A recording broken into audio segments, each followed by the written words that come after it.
சிவகங்கை மாவட்டத்தில் கல்லாகி போன காதலர்களின் கதை நூற்றாண்டுகளை கடந்தும் அப்பகுதி மக்களால் இன்றும் நினைவு கூறப்படுகிறது. சிவகங்கை அடுத்த அதிகரை கிராமம் அருகே வெட்ட வெளியில் 5.5 மற்றும் 4 அடியில் தூண் போன்று 2 கற்கள் உள்ளன. அவை காதல் தோல்வியால் கல்லாகி போன காதலர்கள் என அப்பகுதி மக்கள் நூற்றாண்டுகளுக்கும் மேலாக நம்பி வருகின்றனர்.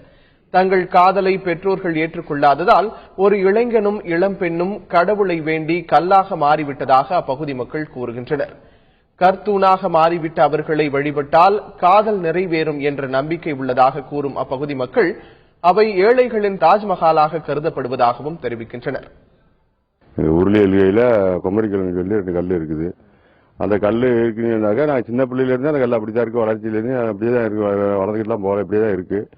அந்த கல் வந்து எங்கள் ஊர் பக்கத்தில் இருக்க ஆசாரி வந்து கல்லை உடைச்சு அதை கொண்டு போய் படிக்கட்டுக்கு போடணும்னு சொல்லி உடைச்சாகலாம். அவருக்கு கண்டு தெரியாமல் போச்சான்.